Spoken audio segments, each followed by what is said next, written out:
Big Brother, mainstream media, government cover-ups. You want answers? Well, so does he. Live from Austin, Texas, broadcasting worldwide, it's Alex Jones.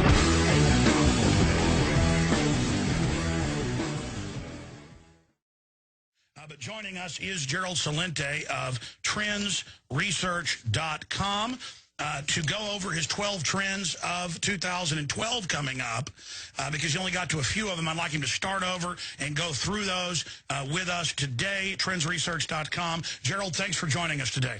Always my pleasure, Alex. And just to let you know, I've turned down a number of requests for interviews on the major media, on TV, because I just don't want to associate with them anymore. And so I'd much rather be on with you and others like you. And so that's part of my New Year's resolution. Now, they keep calling me up and asking me to come on, and I just tell them I'm busy, I'm not coming on, and that's the end of it. I'm not going to be a part of that scam anymore, and it doesn't do me, it doesn't do anybody any good.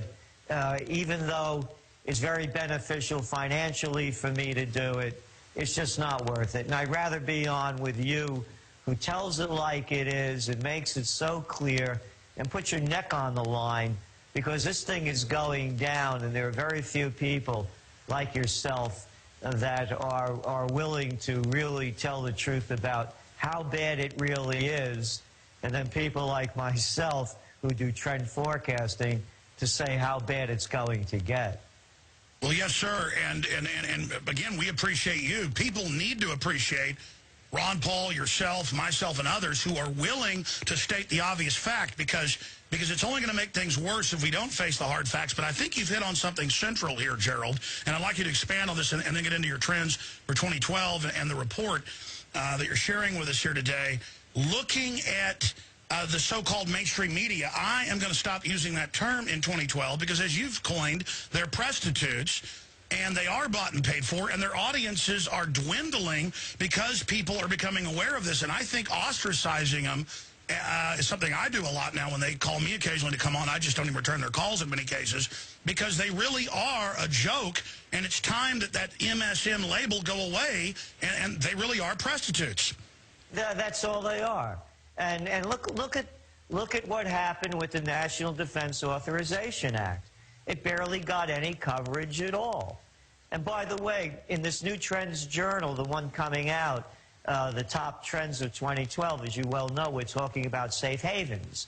And people keep coming to me and say, how about Argentina? How about Argentina?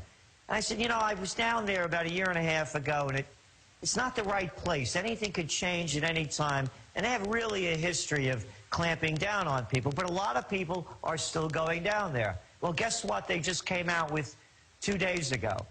They passed a law that copies the National Defense Authorization Act and then trumps it. Do you remember my story of telling you about my last episode and trying to get my money out of the bank with HSBC? Yes, sir. Well, now in Argentina, you could get 15 years in jail for taking your money out of the bank if they don't like the way you're taking it out. You can get 15 years in jail now in Argentina for protesting against the government. What I'm saying is, Alex, it's clamping down all over the world. In Hungary, democracy is shot.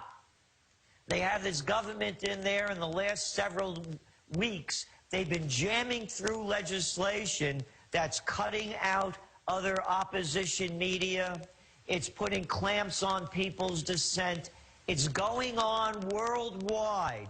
And the reason it's clamping down, as they've done with here in the good old USSA, is because they know that the financial Ponzi scheme is collapsing, and they are going to do everything they can to quell dissent. You're right, Gerald, and people always say, you know, let's get out of the country. My wife has said that before. She's very intelligent, and I understand the instinct. CNN and others, other globalist outlets have reported that there are record numbers of people leaving. But the issue is, this is a global corporate kleptocrat model. There's global standardization. And as you pointed out, the exact same stuff's being done in Eastern Europe, in Costa Rica, in Central America, in Australia, in Germany, in England. It's all carbon copy. And there's the headline, new Argentine law adopted, broad definition of terrorism, including taking your money out of the bank. So that's it. I mean, worldwide authoritarianism is here because the very same financial crooks are running it. And so we got to stand and fight, basically. Yes, and let's, again, we call them by their proper name, the money changers. That's all they are.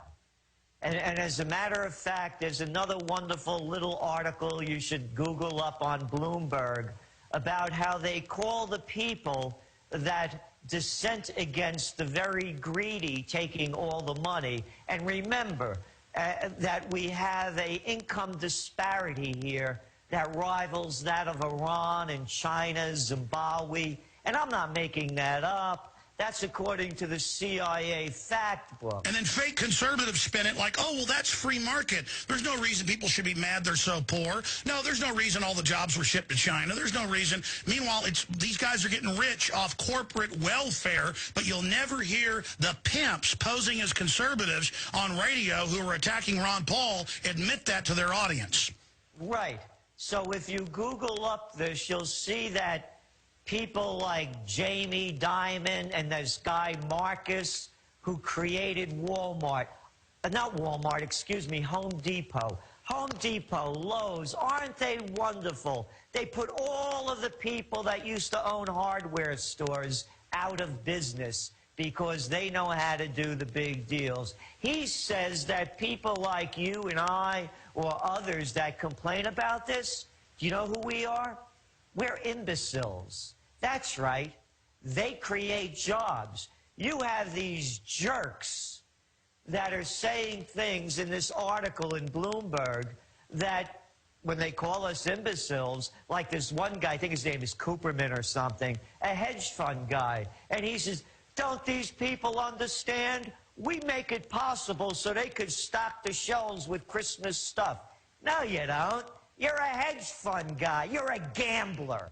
And the gambling club is very tight, and you're all doing deals with each other. So let's make this really clear. You're not the best and the brightest.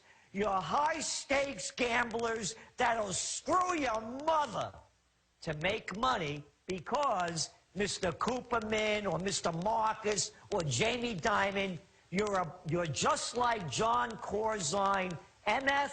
You're a bunch of MF money junkies, and you want it all, just like any heroin addict. So I suggest you look up that article, and as we go into the new year, we have to put the proper name on these people. As you said, they're prostitutes in the media. They're money changers and loan sharks. They are not bankers. Yeah, a banker is somebody who actually loans you some money at a low, reasonable rate in your town to build something. But the mega banks on record are trying to shut down all the small banks and credit unions. They're trying to mop up any competition. But, Gerald, expanding on your trends, I want to start getting into the 12, recapping some of the first we covered and get into the 6 or so we didn't the other day. That's why you're back here with us breaking this down. But here's CNN. Gun sales at record levels, according to FBI background checks. And it says that 1,534,413, but they have actuaries that's just for the FBI background check. So they estimate more than 2 million guns were sold in December, an all-time record, breaking previous records. And they've done surveys here asking people why they are buying guns, and they say they believe there's going to be a collapse and that they don't trust the government. Look, folks, it's another illusion when we say nobody's waking up or my neighbors laugh at me. You may have some, addled, brainwashed neighbor who buys into this, but they are the minority. Most people just don't trust their neighbors, so they act dumb. Most people Okay, and most police I talk to, and most military, and look at how they give most of their money to Ron Paul, that's proof right there, politically in the campaign, are totally waking up, Gerald. What's your view on just the absolute breakneck arming that the American people are doing? Well, first of all, as you were talking about government before and summing it up, you know, John Anthony West, who I work with, my colleague for over 30 years, he summed it up very well. He said government is nothing more than 24/7 extortion. That's all it is. So as you're reading the report about the people buying guns, it's our third trend. It's called climax time. In 2012, many of the long-simmering socioeconomic and geopolitical trends that we have forecast and tracked will come to a climax. Some will arrive with a big bang, and others less dramatically, but no less consequentially. So the people in their gut, they know it's collapsing, and they're taking preparations for the worst. And the worst is coming upon us. Well, let's start at the beginning. Let's race through the 12 trends here, Gerald. Well, the first one, of course, is economic martial law. I'm warning people, as I've said, I've been having difficulty getting my money out of the bank. And people are emailing me every day and telling me of their problems as well. So again, I don't give financial advice. You know my motto, think for yourself. All I'm saying is that the whole European system is collapsing. We saw that phony bond sale the other day, the last 2 days in Italy. Here the ECB dumped $600 billion into the banks so they could buy bonds. So this is collapsing. I believe they're going to call an economic martial law. The second trend, battlefield America. As you well know and have been well talking about, and you're doing a great job with your writers in detailing what the National Defense Authorization Act is. The battlefield America is being put in place, I believe, to take care of the economic martial law, because just imagine if the nation shuts down, the chaos that we're going to see. And from the martial law, the economic martial law. And so things are being put in place, which brings me to the third trend, which is climax. This is the year it all starts falling apart. There are no green shoots. There is no recovery. As you pointed out, those phony little numbers they throw out there, you know, like housing starts, you know. Oh yeah, they're up a little bit, but the whole thing is really going down. Housing prices have fallen worse than they have during the Great Depression. What more do people have to know? And it's not only in the U.S., it's everywhere. And those bubbles now that they created in other countries to try to prop it up, those real estate bubbles, they're collapsing as well. The next trend, you talked about it a bit, and it's the technocrat takeover. And again, it's fascism, the merger of state and corporate powers. Let's stop calling them technocrats. Who's in Italy? Mario Three-Card Monte. Who's over in Greece? Greece, the cradle of democracy. Here's to you, democracy. We just put in a technocrat. Papademos, where's he from? Oh, this cat actually, he did a stint with the Federal Reserve. You mean Mr. Celente? Both of those guys are bankers? That's right.